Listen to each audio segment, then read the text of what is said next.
Эфир телеканала «Осетия Рестом» продолжает программа «Передача». С вами ее ведущая Кристина Колеева.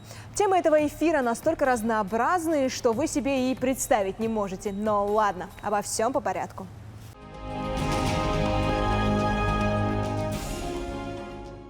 Алания провела первую домашнюю игру в новом сезоне. Нашим соперником стал ФК «Нефтехимик». 24 июля в Грозном был дождь, но речь не только о погодных условиях. Матч Алания-Нефтехимик осыпал дождь из желтых и даже красных карточек. Практически в самом начале игрок соперника сфалил на нашем Цаллагове. Судья, не церемонясь, отправил его в раздевалку. Химик в меньшинстве не сдавался, держал оборону до последних минут первого тайма. На 45-й минуте Машуков с передачи Гурцыева распечатал ворота гостей. В начале второго тайма Гергобяни получил желтую, а чуть погодя еще одну за симуляцию и покинул поле. Матч мы доиграли наравне с «Нефтехимиком». Так и закончилась первая домашняя 1-0 в нашу пользу. Об этом говорить, конечно, рано, но по итогам двух туров мы пока что на 4-м месте в турнирной таблице. Следующий матч Алания проведет 31 июля с ФК «КамАЗ», тоже дома. Удачи, барсы! В тренировочном центре по спортивной борьбе во вторник завершилось первенство России по боксу среди юношей 13-14 лет. Сборная Северной Осетии достойно представила республику на домашнем старте. Если вы думаете, что они еще недостаточно хороши, чтобы вы начали пристально за ними наблюдать, то ошибаетесь. Эти ребята дерутся не менее зрелищно, чем взрослые. Продолжая тему про его величество бокс, хотим познакомить вас с одним молодым, но очень и очень талантливым тренером по боксу Тамерланом Танделовым. Любой повтор можете вот так ударить, можете вперед ударить. Сила есть и ума палата. Именно так можно охарактеризовать Тамерлана Танделова. Еще вчера ему рукоплескали как победителю Кубка мира по кикбоксингу, а сегодня он преданный своему делу тренер. Спортсмен с 20-летним стажем стремится воспитать новое поколение величайших атлетов, придерживается незыблемых правил, от которых зависит успех на ринге. Дисциплина вообще во всем. В учебе, в спорте. До сих пор не пью, не курю, никогда не пил, не курил. То есть это самое главное в жизни. Самая главная дисциплина и здоровый образ жизни. В принципе, у любого человека, если есть это качество, он в любом деле может добиться всего. Главное системность и дисциплина. Тупо делать одно и то же каждый день и не уставать от этого. И идти к своей цели. Эти убеждения привил ему отец Эрик Борисович Танделов, финалист первенства России 1988 года. Именно он стал первым тренером сына. С 4 лет Тамерлан занимался гимнастикой, потом попробовал себя в тхэквондо и только после этого пришел в кикбоксинг. Танделова не раз объявляли победителем различных первенств страны. Он успешно вошел в состав сборной России, а в 2017 году получил свою самую желанную награду. В Анапе проходил Кубок мира, и когда мне подняли руку, я был очень счастлив. Это один из этапов моей такой карьеры был, наверное. Скорее всего, в 2017 году, когда я выиграл свой бой по взрослым первый раз и победил на Кубке мира, я был очень счастлив. Это была, такая маленькая мечта моя. Однако осуществить все задуманные планы спортсмену не удалось. Жизнь преподнесла ему испытания. В 20 лет он получил серьезную травму, из-за которой пришлось завершить профессиональную карьеру. Это стресс, да, но вопрос в том, как ты рационально к этому можешь подойти и понять свои возможности, что тебе нужно делать, составить план. Вопрос об восприятии, мне кажется. То есть как ты это воспримешь. Для кого-то это стресс, для кого-то это просто следующий этап жизни. Вот для меня это был следующий этап. Я просто рационально обо всем подумал и сделал.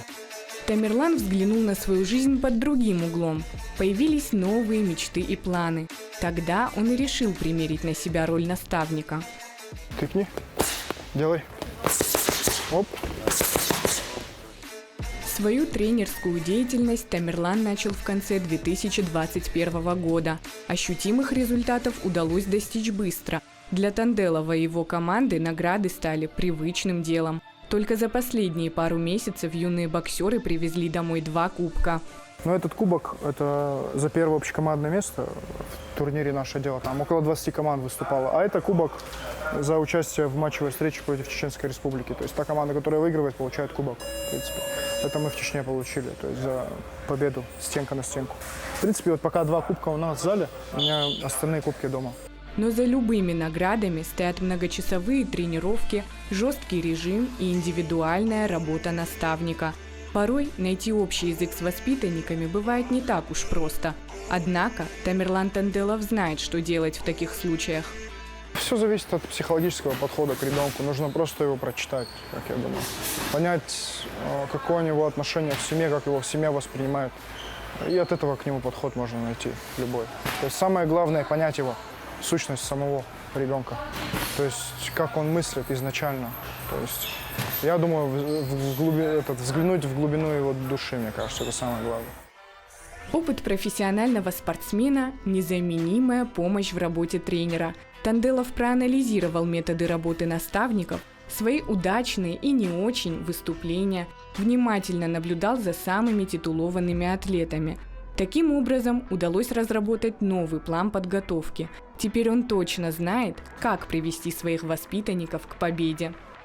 Сам я агрессивно боксировал, но этот стиль мне не близок, именно как тренер. Близок интеллектуальный бокс больше всего. То есть задача прочитать соперника и навязать ему свою доминацию. Вот это самое главное, мне кажется. Интеллект, чем больше интеллекта, тем лучше. Это мой стиль. Мне кажется, чем умнее человек, тем лучше у него получится боксировать. Кстати, Тамерлан – наставник с 2 высшими образованиями. Любит читать научную и классическую литературу. Для своих учеников он не только строгий тренер, но и духовный учитель. Мне кажется, самое главное — быть смиренным. В каком плане? В том, что жизнь переменчива, то есть то, что у тебя есть сегодня, не факт, что у тебя будет завтра. И то есть за каждый твой поступок, который ты сделаешь, 100% будет последствия какие-либо. То есть ты должен контролировать свои поступки и действия всегда. И должен быть максимально уважительным ко всем. Если у тебя будет неуважение к какому-либо человеку, оно обратно вернется к тебе. То есть будь максимально смиренным и спокойным. Тамерлан регулярно проводит детские турниры. Расходы на организацию в основном оплачивает сам. Соревнования нужны для поддержания состязательного духа и формирования характера. Уклон 3 сделай, 1, 2, 3. Да. Не все воспитанники станут чемпионами мира, но каждый должен стать достойным человеком. Такого мнения давно придерживаются большинство тренеров, в том числе и Тамерлан Танделов. Я не считаю себя тренером, я считаю себя, не знаю, общественным деятелем больше, чем тренером. То есть я считаю себя больше общественным деятелем. Потому что я стараюсь ребенка, если он не из благополучной семьи, социализировать. То есть добавить ему культуру. Но я не считаю себя тренером. Тренер – это тот, кто работает на результат, но я больше работаю на населении. Моя цель – улучшить население, которое у нас сейчас есть, улучшить молодежь, которая сейчас есть. Это моя цель. Знакомого тренера увидели, знакомого родителя увидели, обязательно с ним здоровайтесь, понятно, да? То есть такого, чтобы не было, чтобы вы мимо прошли, это неуважение. Обязательно со всеми здоровайтесь. Кристина Губиева, Сармат Сугаров, Денис Ладик. Специально для программы «Передача». Спасибо Кристине за материал и удачи Тамерлану. А мы пока продолжим эфир новостями с международной арены. В Екатеринбурге завершился 8-й международный турнир по практической стрельбе Евразия Open 2023. В соревнованиях принимали участие более 400 стрелков. Успешно выступили на турнире спортсмены из Северной Осетии. Серебряную медаль среди суперюниоров в стрельбе из пистолета серийного класса завоевала Светлана Гусова. Серебряная и бронзовая медаль среди ветеранов в классе пистолет серийный, оптически легкий в активе у Бориса Кантемирова и Дмитрия Беседина. Боулинг для кого-то развлечение и игра на вечер, а для кого-то вид спорта и смысл жизни. Мало кто знает, но в нашей республике есть чемпион России по спортивному боулингу Олег Плиев.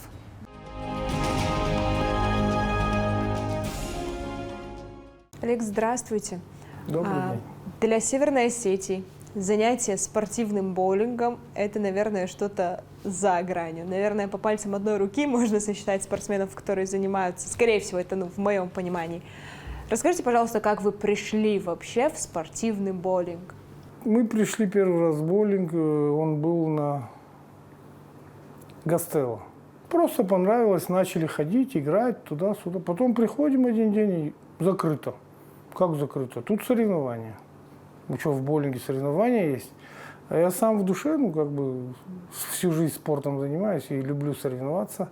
Можно посмотреть? Да, можно посмотреть. Пошли наверх, смотрим. Я удивился, как они кидают крученными шарами.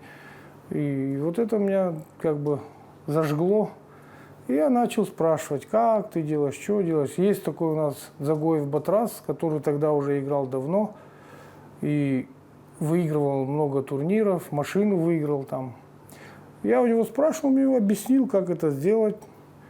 И я сидел, и просто приходили, когда тренироваться, играть просто мы приходили, не тренироваться. Я сидел, пробовал, как это сделать. И в итоге вот так попал в спортивный боулинг. Потом поехал в Георгиевск, первые соревнования, Кубок Северного Кавказа был. Потом в дальнейшем я 6-кратный чемпион Кубка Северного Кавказа. Сколько лет вам было, когда вы пришли в спортивный 35. А вообще, вы уже поездили по турнирам, позанимались.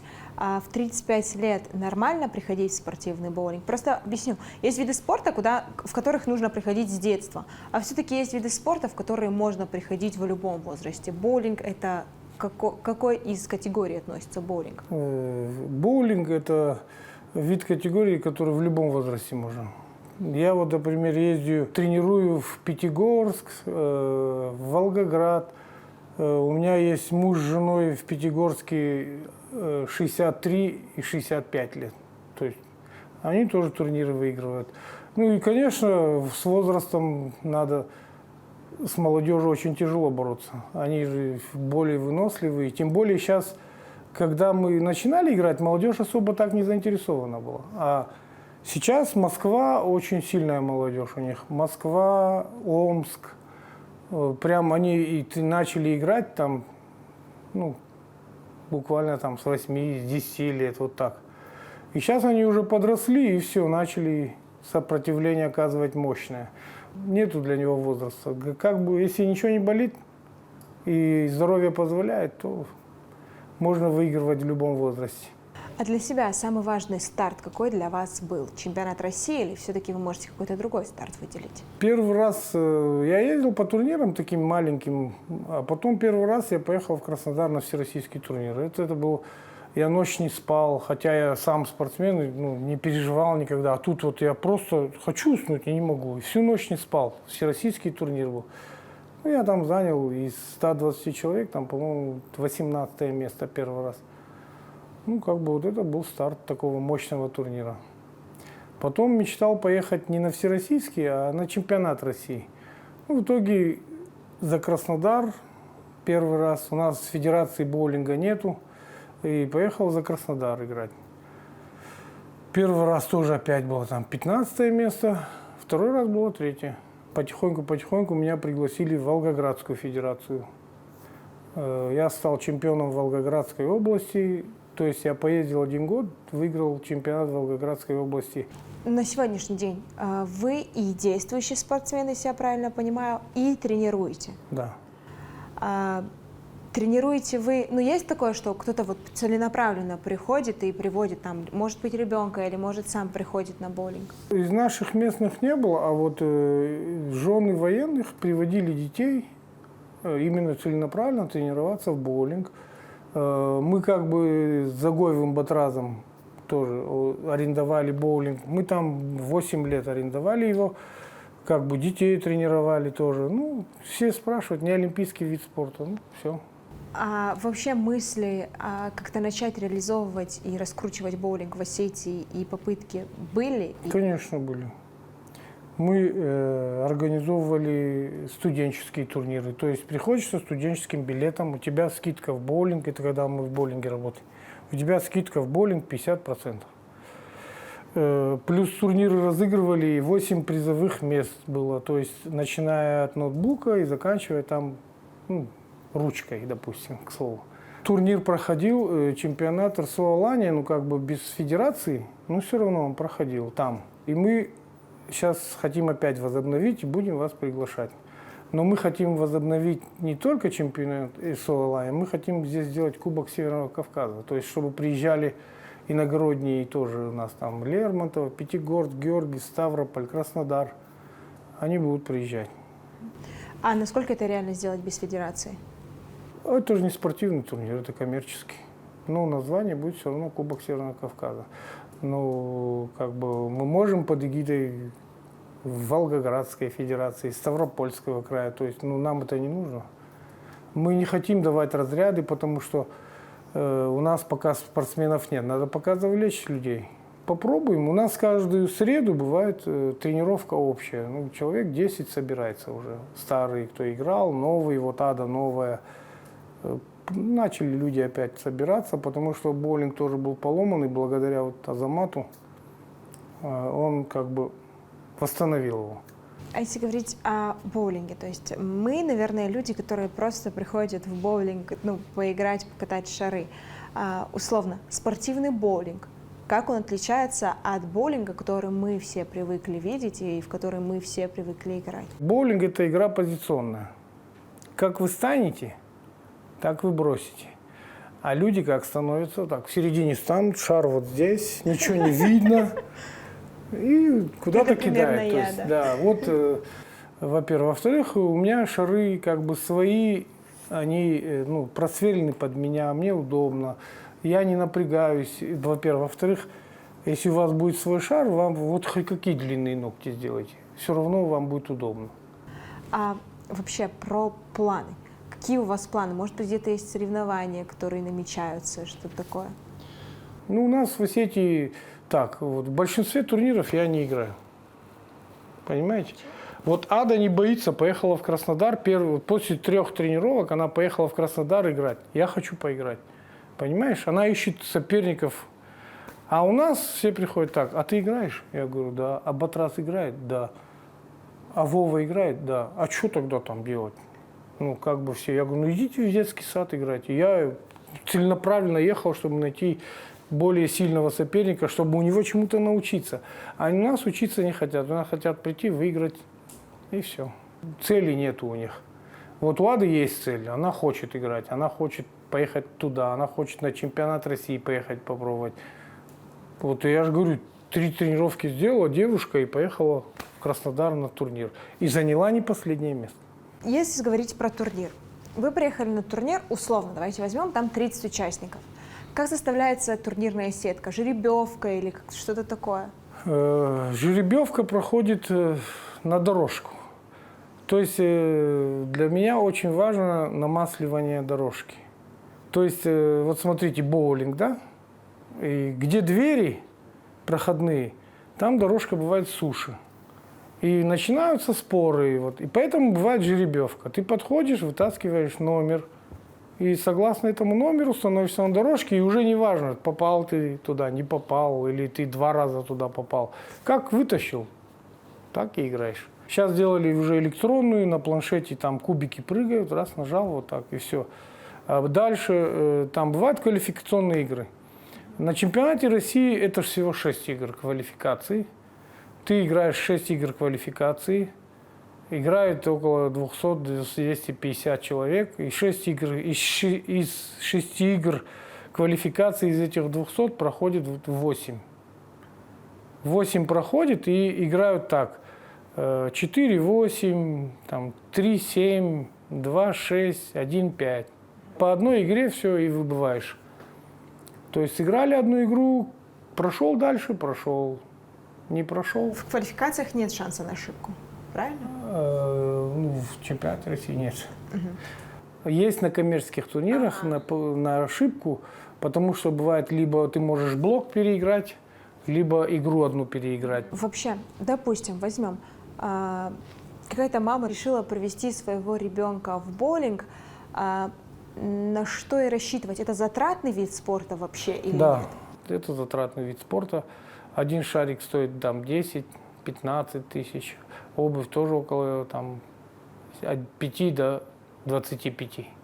то есть какую ты выберешь. А у игрока, который уже играет, там, участвует на каких-то коммерческих турнирах, на чемпионате России, сколько шаров у него должно быть? Ну, я вожу с собой 6. Ну, и Батраз водит с собой 6. Ну, и когда все ездят, кто ездит, они возят с собой 6. Если была возможность повезти все шары, я бы все повез. А так у меня где-то 18. Они все разные, разного размера, да, правильно я понимаю? Нет, размер одинаковый, 15. Они разные по поверхности. У меня с ядром, смещенный центр тяжести, разное ядро. Где-то больше, где-то меньше, где-то пластиковая поверхность, где-то... И когда турнир проходит, то выкладывают масло. И ты примерно смотришь и подбираешь, какое масло, какие шарики ты с собой возьмешь. На чемпионате России более жестче. На чемпионате России выкладывают 3 масла. То есть разные масла, программы. То есть как, не 3 программы масла выкладывают.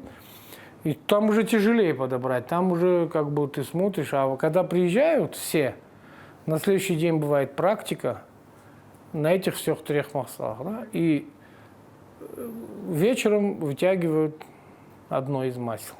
То есть там жестче. А на коммерческих нет. На коммерческих за неделю раньше в интернете выкидывают программу масла. И ты шарики подобрал примерно. Поверхность тоже можно менять, поверхность наждачной шкуркой. Там полировать можно, можно затереть. Это тоже, ну, как бы в правила входит, как они говорят, ВТБ. В боулинге на что можно рассчитывать? То есть объясню, да, условно для борца вольного стиля, возможно, это там Олимпийские игры, для футболиста это чемпионат мира по футболу. В боулинге максимум, Чемпионат что можно? мира, Чемпионат чемпионат мира, Европы. Ну, сейчас из-за санкций отменили. Я как раз попал 3 раза в сборную и ни разу не попал на чемпионат никуда. Ни в Европу, ни чемпионат мира в Лас-Вегасе был, мне визу не дали. А потом эта пандемия началась. Ну, если, говорит, не получается, значит, еще не пора. А если про боулинг как про травмоопасный вид спорта, он травмоопасный? Ну, если неправильно начинать, то можно там колено повредить, спину повредить. А если с тренером начинать, вот как то же самое, как в спортзал. То есть вы пришли в спортзал, если вы сами начинаете там качаться, то вы повредите плечо, там, спину. Потом выходят такие кривые все. А здесь вот Ада у нас спокойненько, как будто танцует она. Вот шарик так с легкостью бросает, она мне говорит, я ей подарил 14-й шар. Она говорит, 14-й мне будет тяжело. Я говорю, ну ты же 11-й кидаешь. Тяжело? Нет. Я говорю, то же самое. Какая разница? Ты, главное, если ты напрягся, тебе тяжело. Если ты не напрягся, тебе легко. А ваш максимум на турнирах какой-то? Ну, на турнире я не кидал 300, только на тренировках. Кидал 299. Вот сейчас в Краснодаре был, лучший результат у меня был 279. То есть больше меня никто не кинул. А 304 раза я здесь кидал на тренировках. А вообще у вас цель, наверное, на чемпионат Европы и мира хотя бы съездить, съездить, да? Хотя бы съездить, попробовать себя там, как бы побороться с сильными участниками. У нас тоже не слабые участники. Ну, как бы со звездами-то интереснее бороться. Олег, спасибо вам огромное. Надеемся все-таки боулингу в Осетии быть. Ну, когда я уже буду с палочкой ходить, может быть, тогда.